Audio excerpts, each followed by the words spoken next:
Bulletin is rocketing around the globe tonight. The search is on for a terror mastermind, and the search is so urgent they call it a red notice. This is the person they are trying to find, a young British woman they call the White Widow. International police searching for the answer to the question, did she play any role in the attack on that mall in Kenya? Was she there?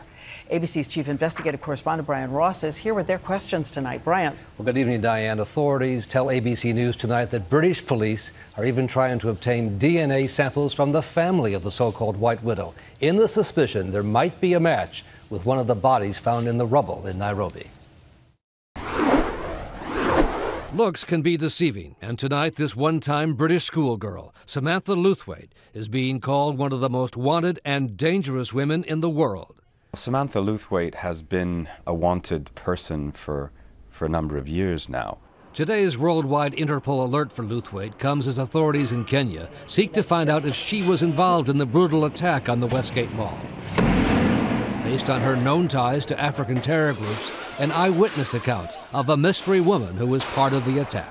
My instinct right away was there's a woman throwing a grenade at us. Kenyan officials had earlier reported all of the attackers were men, including some who dressed as women. But counter-terror experts say the 29-year-old Lewthwaite has been actively involved with the Shabab group and its Kenyan offshoot, which claimed responsibility for the mall massacre.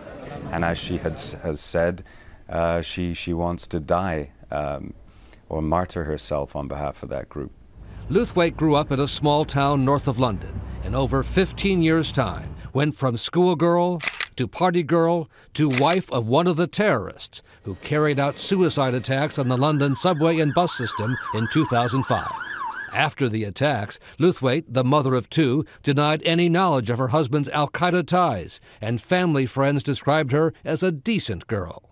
She was a very average child, very innocent, lacking confidence, shy, very easy to get on with.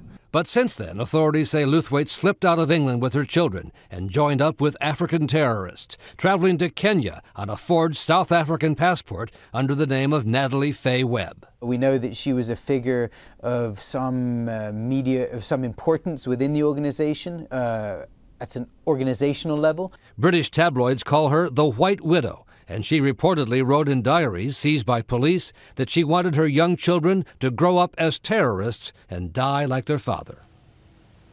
Lewthwaite has been wanted for more than a year in connection with another al-Shabaab attack on a nightclub in Kenya. And the Interpol Red Notice today reflects an urgency to find her, whether she was involved in that mall attack or not, Diane. Such a confounding portrait you paint there. Thank you, Brian Ross.